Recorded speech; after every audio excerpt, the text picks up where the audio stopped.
कर्जमाफीचा दुसरा हप्ता वितरित झालेला आहे। जवळपास 6,36,000 शेतकऱ्यांना 5,086 कोटी वितरित झालेले आहेत। राज्य शासनाने घोषित केलेल्या पुण्यश्लोक अहिल्यादेवी होळकर कर्जमाफी योजनेच्या अंतर्गत आज दुसऱ्या टप्प्याचे पैसे आपण रिलीज केले, ज्यामध्ये जवळपास 6,36,000 शेतकऱ्यांना 5,086 कोटी रुपये आज त्यांच्या खात्यामध्ये दिले आहेत। 2 टप्पे मिळून 12,56,000 शेतकऱ्यांना आता कर्जमाफी मिळाली आहे आणि 10,115 कोटी रुपये हे शेतकऱ्यांच्या खात्यामध्ये गेले आहेत।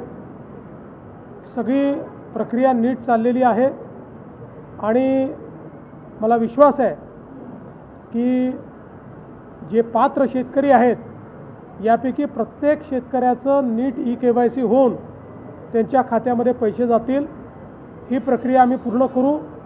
ती पूर्ण केल्यानंतर मग ज्यांनी नियमित कर्ज भरलेलं आहे त्या शेतकऱ्यांच्या खात्यामध्येही 50,000 रुपये जे आम्ही घोषित केले आहेत ते त्यांच्या खात्यामध्ये देऊ। पी चिदंबरम यांना तुम्ही प्रत्युत्तर दिलेलं आहे महिला आरक्षण विधेयकासंदर्भात, या संदर्भात काय सांगा? असं आहे की काँग्रेस आणि महाविकास आघाडी याचे जे नेते आहेत हे सातत्याने बुद्धिभेद करण्याचा प्रयत्न करत आहेत की 2023 सालीच महिला आरक्षण विधेयक मंजूर झाल्यामुळे आता पुन्हा विधेयकाची गरज नाही आणि म्हणून मी त्यांना लक्षात आणून दिलं 2023 साली चिदंबरम यांच्यासहित सर्वांनी ज्या विधेयकाला मतदान केलं होतं त्या विधेयकामध्ये 2 गोष्टी म्हटल्या होत्या।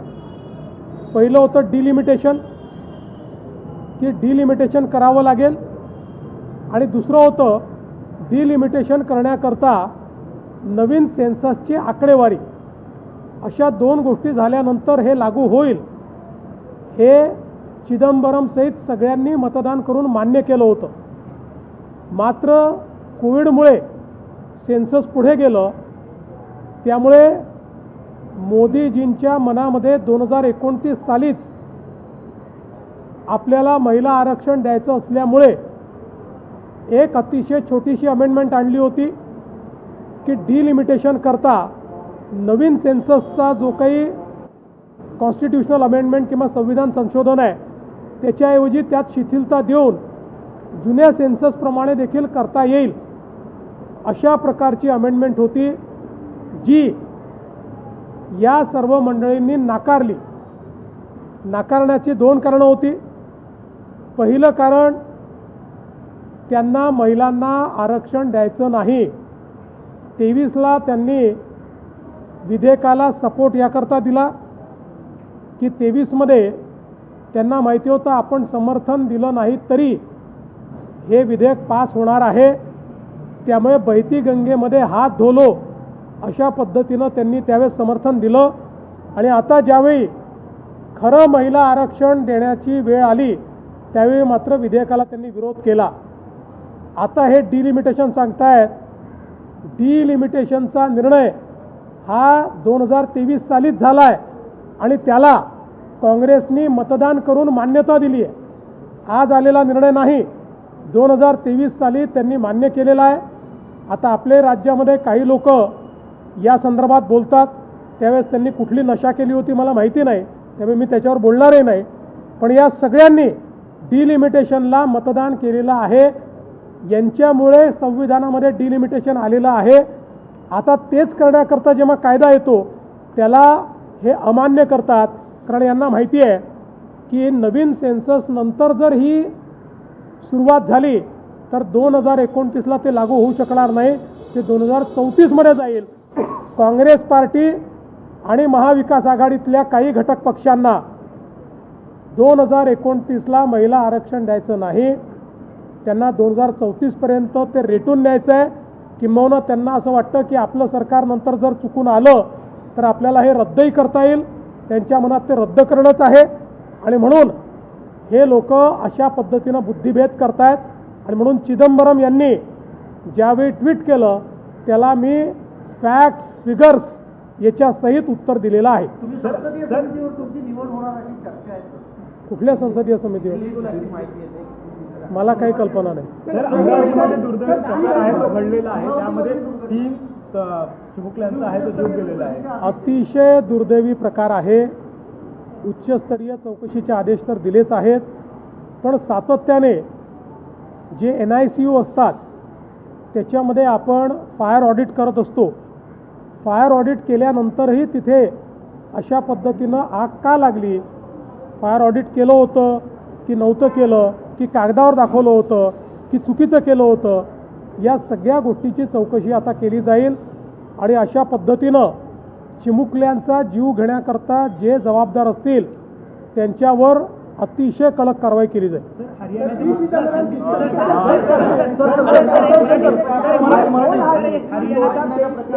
हमने समर्थन दे दिया था, अब कॉग्निटिव फटीग हो चुका है, आपको इस तरीके से वो ट्वीट करते हैं. देखिए, ये जो चिदम्बरम साहब की सिलेक्टिव मेमोरी है, इसका जवाब मैंने दिया है. 2023 में चिदम्बरम साहब ने जिस बिल के ऊपर वोटिंग किया था और समर्थन दिया था, उसमें महिला आरक्षण विधेयक के लिए 2 चीज़ें कही गई थी. डीलिमिटेशन उसी में मंजूर हुआ था, और डीलिमिटेशन के लिए सेंसस कौन सा होगा, तो नया सेंसस होगा, ऐसी मान्यता मिली थी. इसलिए डीलिमिटेशन कोई नया नहीं है, उसको उन्होंने मान्यता दी है. अभी जब ये ध्यान में आया कि कोविड के कारण सेंसस को समय लगेगा और सेंसस के लिए रुके, तो 2029 में महिलाओं को आरक्षण नहीं मिल सकता, इसलिए बहुत छोटी सी बात उसमें मार्ग निकालने के लिए मोदी जी की सरकार ने लाई थी कि सेंसस के लिए पुराने सेंसस को भी मान्यता दी जाए, तो हम 2029 में उसको लागू कर सकते हैं. लेकिन इनके मन में महिलाओं को आरक्षण देना नहीं है, इसलिए इन्होंने उसके खिलाफ वोट किया और उसको पराजित किया. 2023 में ये जानते थे कि NDA के पास पूरा समर्थन है, इसलिए 2023 में बहती गंगा में हाथ धोने के लिए इन्होंने उस समय समर्थन दिया. और आज जब उसी अमेंडमेंट के तहत महिलाओं को आरक्षण देने का अवसर प्राप्त हुआ, उस समय NDA के पास 3/4 2/3 मेजॉरिटी ने ऐसा ध्यान में आने के बाद महिला विरोधी नीति उन्होंने सामने लाई और उसका विरोध किया. इसलिए चिदम्बरम जी, आपके नेता पूना में आकर कुछ भी कहे, आप सभी महिला आरक्षण विरोधी हैं. आप 2029 में महिलाओं को आरक्षण नहीं देना चाहते, लेकिन मुझे विश्वास है मेरे नेता नरेंद्र मोदी जी चाहे कुछ भी हो जाए 2029 में महिलाओं को आरक्षण देकर रहेंगे. रिक्षा चालकांना मराठी सक्तीवरून कुठेतरी UP मध्ये देखील राजकारण यावरनं रंगताना दिसतं आहे. एकूणच UPच्या रिक्षा चालकांना भाजप सरकार त्रास देत आहे असा आरोप हा अखिलेश यादव करताना दिसतात. बघा, कोणालाही त्रास देण्याचं कारणच नाही आहे. या ठिकाणी त्यांना काही मराठीचं एक्सपर्ट बनण्याकरता कोणी सांगितलेलं नाही. बोलचालापुरतं मराठी शिकवण्याकरता त्यांना सांगितलेलं आहे. तीही संधी दिलेली आहे आणि पुन्हा दुसरी संधी दिलेली आहे, तिसरी संधी दिली आहे. आताही कोणाचाही लायसन्स रद्द केलेला नाही, संधीच दिलेली आहे. मला असं वाटतं की अपेक्षा ठेवणं की बाबा महाराष्ट्रामध्ये तुम्ही मराठी शिका हे गैर नाही, पण एवढं मात्र सांगतो, आमचं सरकार कोणावर अन्याय होऊ देणार नाही. आणि जर त्यांना असं वाटत असेल की आम्हाला अजून संधी पाहिजे आहे, आम्हाला अजून वेळ पाहिजे आहे, तर त्यांना वेळही वाढवून द्यायला सरकार तयार आहे. सरकारचा कुठलाही त्याच्यामध्ये असा विषय नाही की कोणावर अन्याय करायचा आहे. जुजबी बोलता आलं पाहिजे एवढाच आग्रह या ठिकाणी केला.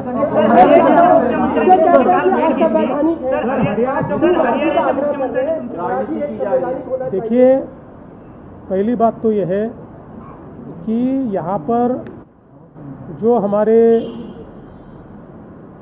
भाई लोग, हिंदी भाषी भाई लोग जो यहाँ पर टैक्सी या ऑटो चलाते हैं, उनको मराठी का एक्सपर्ट बनाने का कोई कारण नहीं है. उनको उनके काम जितनी मराठी आनी चाहिए, काम चलाओ मराठी आनी चाहिए, इस प्रकार का ही आग्रह किया गया है. और उसमें कोई भी इस प्रकार की सख्ती नहीं है। उनको सिखाने का प्रयास चल रहा है। अभी भी 2 बार लोगों ने समय बढ़ाकर मांगा तो समय बढ़ाकर दिया गया है।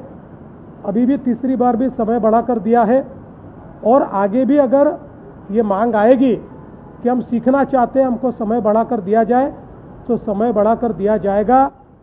हमारी भारतीय जनता पार्टी की सरकार और हमारी बीजेपी, शिवसेना, राष्ट्रवादी की महायुति सरकार भाषा के आधार पर किसी के साथ अन्याय नहीं होने देगी। भाषा के आधार पर किसी पर अन्याय नहीं होगा। ये सारे लोग, और इनमें से तो कई लोग 3-3 पीढ़ियों से यहाँ रहते हैं, ये हमारे लोग हैं, हमारी संस्कृति के साथ घुल मिल गए हैं। इसलिए यह प्रयास है कि इनमें से जिनको भाषा काम चलाऊ भी नहीं आती, उनको सिखाने का प्रयास चल रहा है। कोई किसी के ऊपर अन्याय न हुआ है, न हमारी सरकार होने देंगी।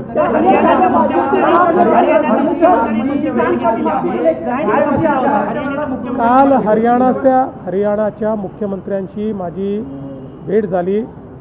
त्यावेळी पानिपतला कालाम या ठिकाणी जे आपल्याला पानिपत युद्ध स्मारक करायचं आहे, मराठ्यांच्या शौर्याचा जो एक प्रचंड मोठा ऐतिहासिक अशा प्रकारचा जो क्षण आहे, त्या संदर्भात एक अतिशय चांगलं स्मारक व्हावं ही आपली अपेक्षा होती। त्यानिमित्ताने काही जागा पण आपण घेतली, एक कमिटी पण आपण केली। काल त्यांच्याशी चर्चा केल्यानंतर त्यांनी असं सांगितलं की आम्हालाही त्या ठिकाणी असं स्मारक करायचं आहे। त्यामुळे दोन्ही राज्याची जॉईंट कमिटी तयार करून आणि तुम्ही महाराष्ट्र जो इनपुट देईल त्याप्रमाणे आपण त्या ठिकाणी हे स्मारक तयार करू। त्यामुळे आता दोन्ही राज्य मिळून एक आपलं शौर्य स्मारक हे पानिपतला आम्ही तयार करणार आहोत। निर्णय महत्त्वाचा झालेला आहे, सुट्टे तेल बंद करण्यात आलेलं आहे। सुट्या तेलाच्या संदर्भात आज मंत्रिमंडळाच्या बैठकीमध्ये काही मंत्र्यांनी हा विषय उपस्थित केला।